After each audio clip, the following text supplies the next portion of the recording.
Hello everyone, in this video we are going to discuss about isolation. That isolation play important role in speciation, that is the formation of new species.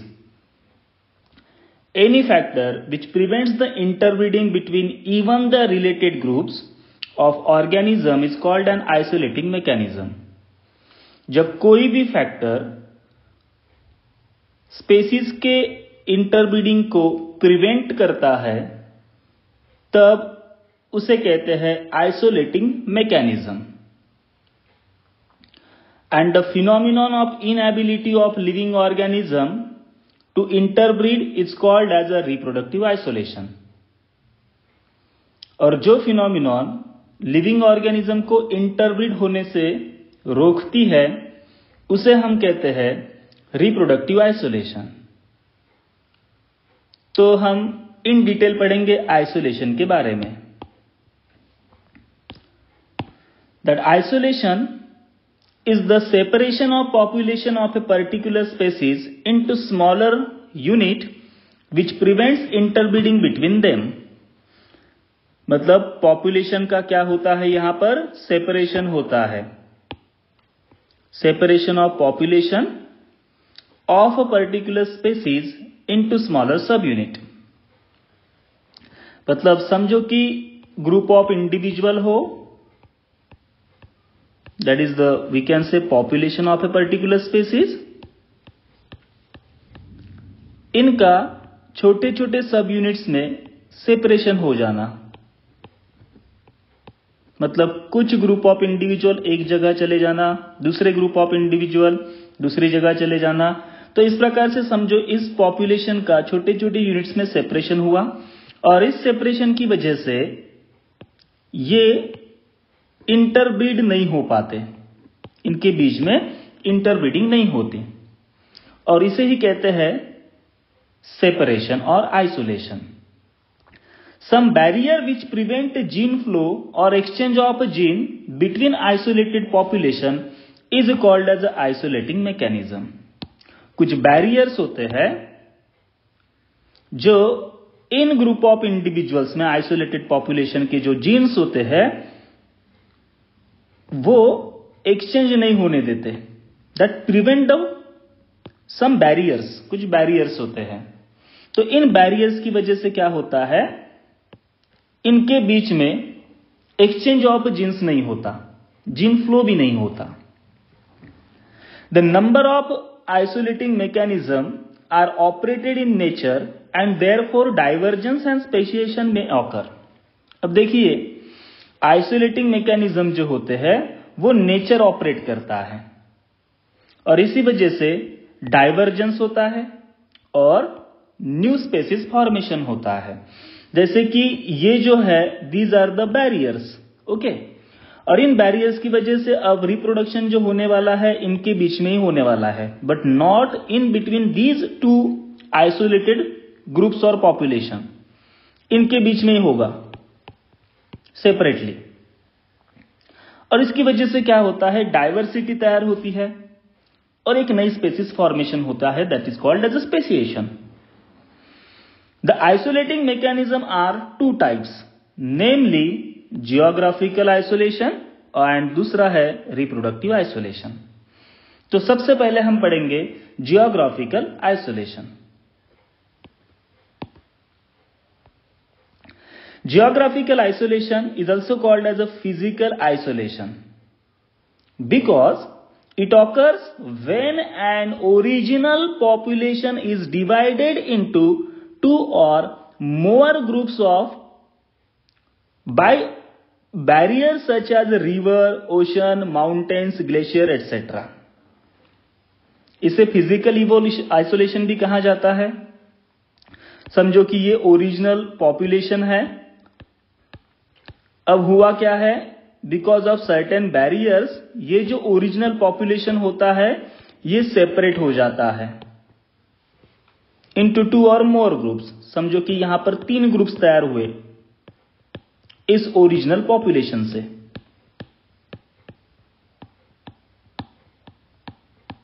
ठीक है, तो यह है original population.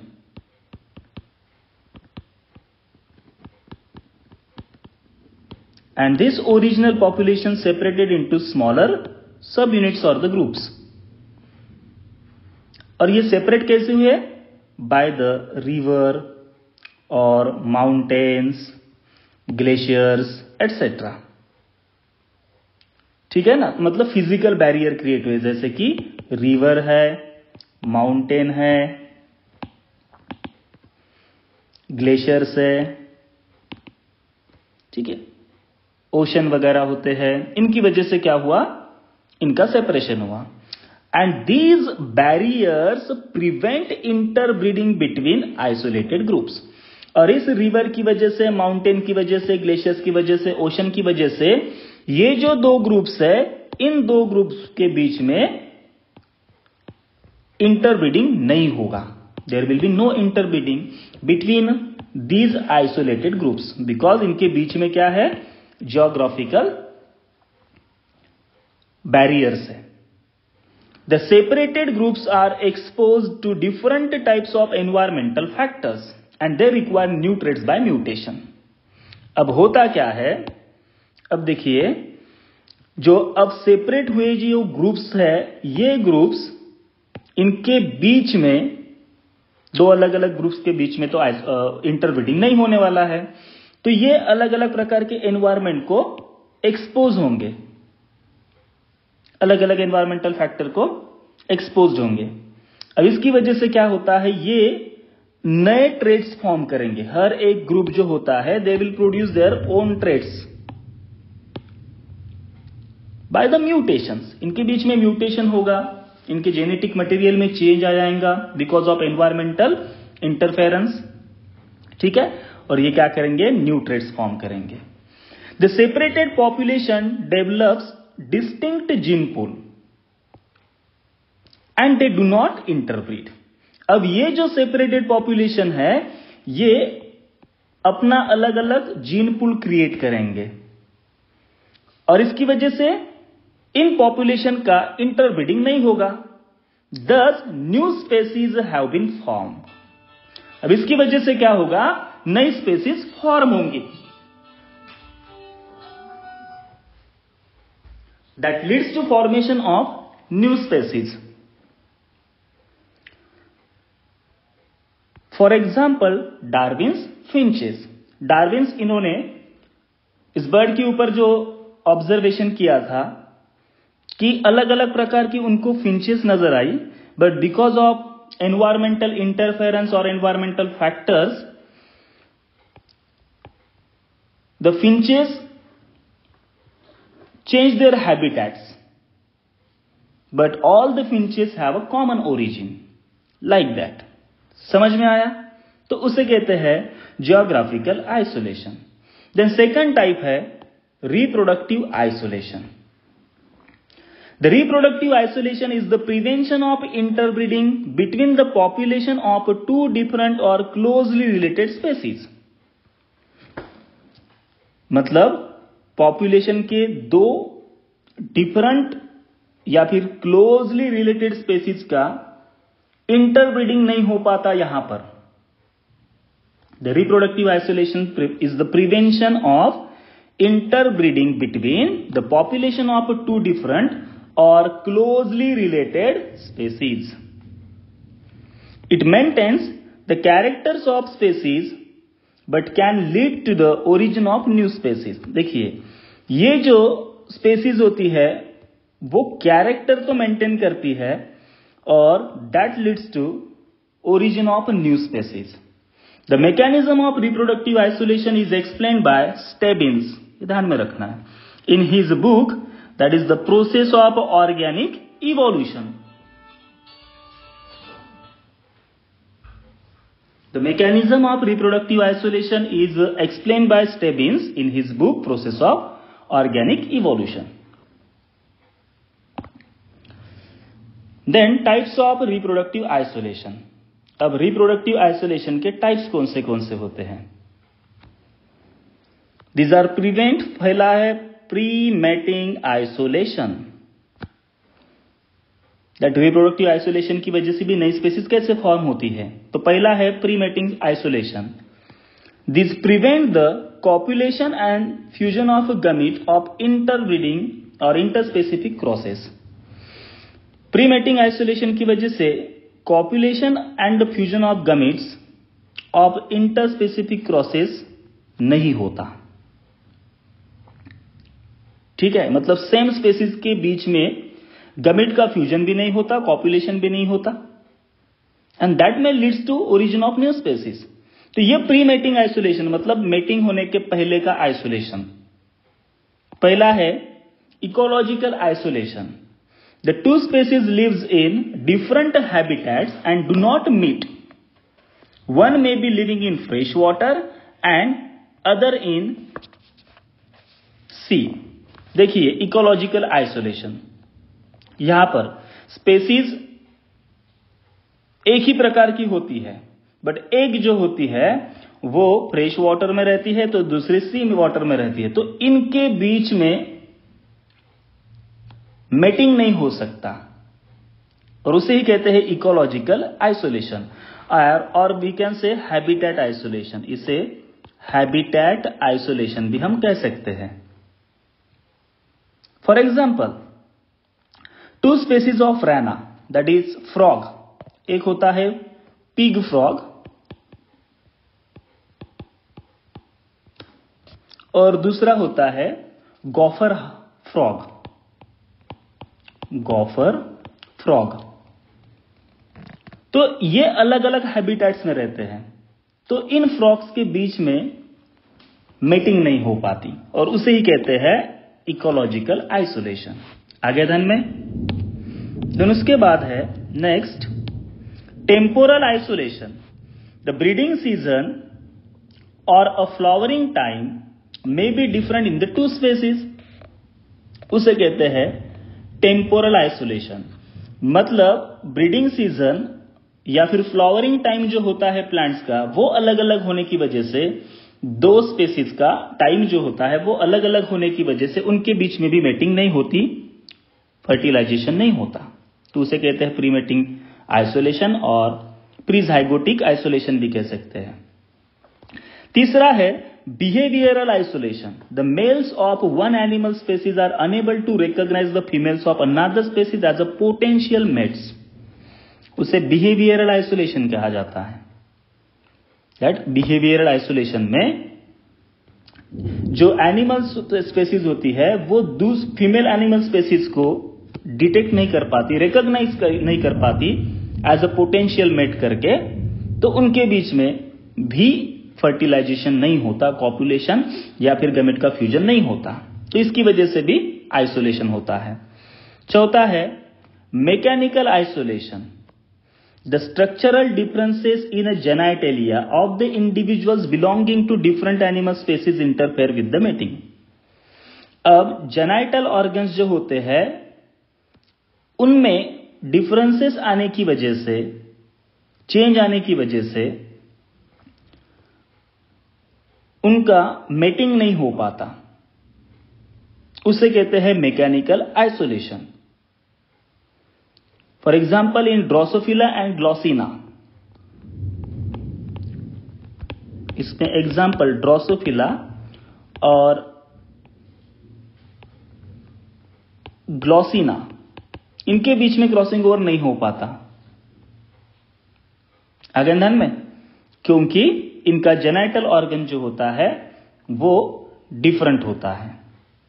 तो उसके बाद है next gametic isolation.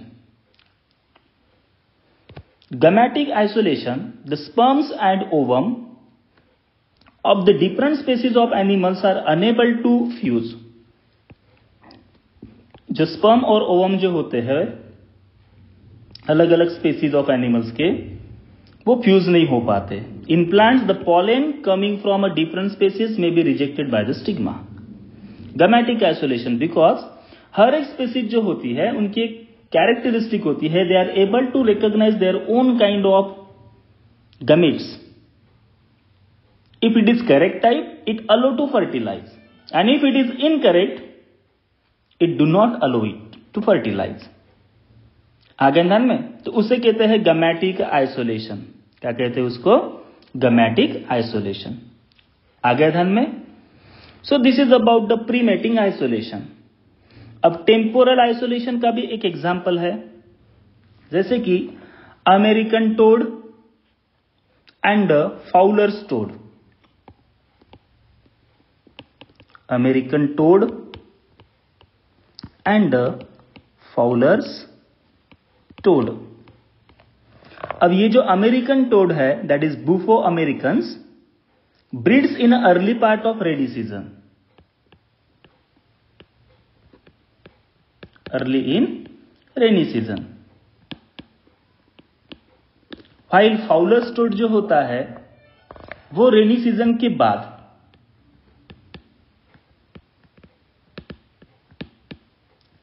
Breed होता है। तो इसकी वजह से इन दोनों भी स्पेसीज का टाइम जो है, ब्रीडिंग सीजन जो होता है वो अलग अलग होता है, जिसकी वजह से इनके बीच में कभी भी फर्टिलाइजेशन नहीं होगा। That make it isolation. तो ये है प्री मेटिंग आइसोलेशन, मतलब आइसोलेशन मेटिंग के पहले का ही आइसोलेशन। आगे ध्यान में। उसके बाद है नेक्स्ट पोस्ट मेटिंग आइसोलेशन। अब पोस्ट मेटिंग आइसोलेशन का मतलब होता है the hybrid zygote is a form but it may not develops into viable fertile adult. These are 5 types. देखिए, zygote तो फॉर्म हो गया, बट zygote से फर्टाइल अडल्ट, मतलब वो अडल्ट में डेवलप नहीं हो पाता। फर्टिलाइजेशन तो हो गया और हाइब्रिड zygote भी फॉर्म हो गया, बट zygote से नो इंडिविजुअल आर प्रोड्यूस्ड। तो ये पोस्ट मेटिंग आइसोलेशन 5 प्रकार का होता है। पहला है गैमेटिक मोर्टेलिटी। अब गैमेटिक मोर्टेलिटी में external fertilisation, in case of external fertilisation sperm may fails to fertilise due to unfavourable climatic condition. External fertilisation for example in frog में होता है एक्सटर्नल फर्टिलाइजेशन, राइट। तो इसमें अनफेवरेबल क्लाइमेटिक कंडीशन हो तो sperm और egg जो होता है वो फर्टिलाइज नहीं हो पाता, मतलब गमीट जो होते हैं स्पर्म या फिर zygote वो मर जाएंगे। और इंटरनल फर्टिलाइजेशन में स्पर्म ऑफ डिफरेंट स्पेसीज में बी इमोबिलाइज और killed in the female genital tract. मतलब दूसरे स्पेसीज का अगर गमीट हो तो वो इमोबिलाइज हो जाएगा फीमेल जेनिटल ट्रैक्ट में, तो उसे कहते हैं गैमेटिक मोर्टेलिटी। ठीक है। सेकंड टाइप है zygotic mortality. It results in the death of zygote, for example in the sheep and the goat. ठीक है ना। zygotic मोर्टेलिटी में क्या होता है, zygote तो फॉर्म हो गया बट फीमेल जेनिटल ट्रैक्ट में वो zygote मर जाता है, जैसे कि शीप और गोट में होता है। तीसरा टाइप है hybrid in viability. In this hybrid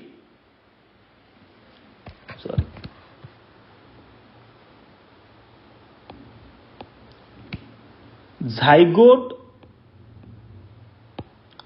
fails to develop as the embryos formed by interspecific crosses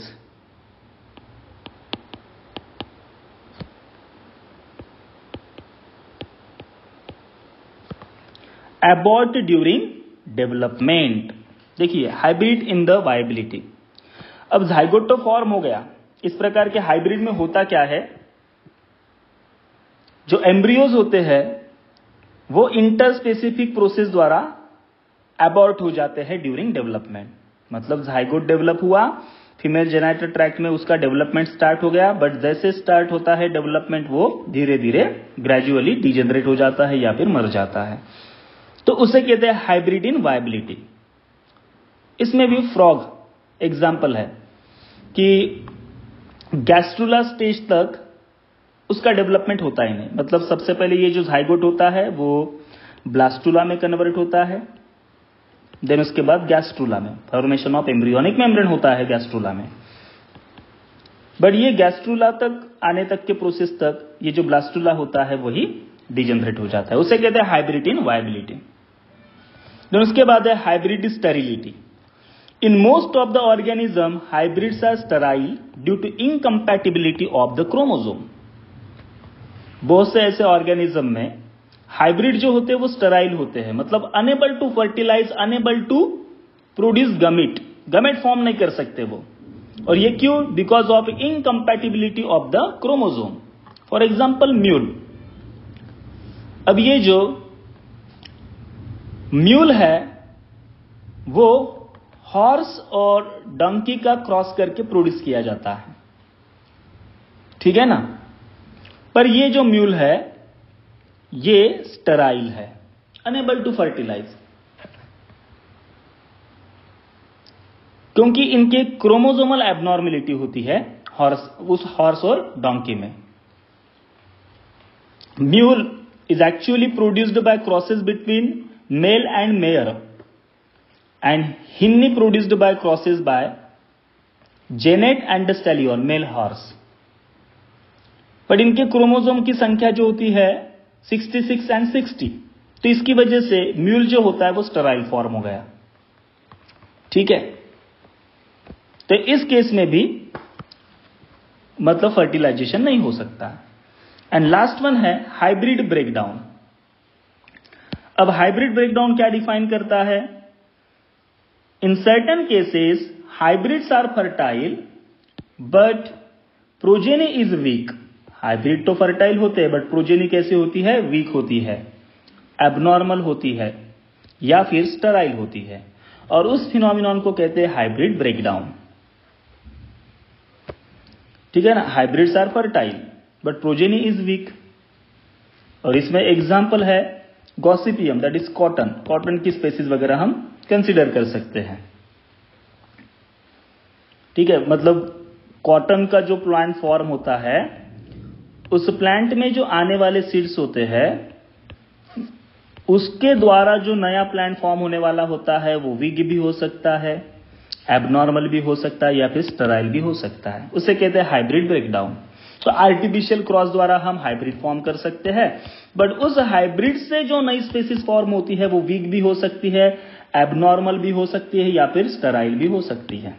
उसे कहते हैं hybrid breakdown. So these are the types of post mating isolation. आगे ध्यान में। और इसी आइसोलेशन की वजह से धीरे धीरे ग्रेजुअली क्या होता है? Speciation, that is the formation of new species. आगे ध्यान में। तो ये हुआ आइसोलेशन के बारे में। आगे ध्यान में। सो नेक्स्ट वीडियो में हम पढ़ेंगे स्पेसिएशन। Thank you.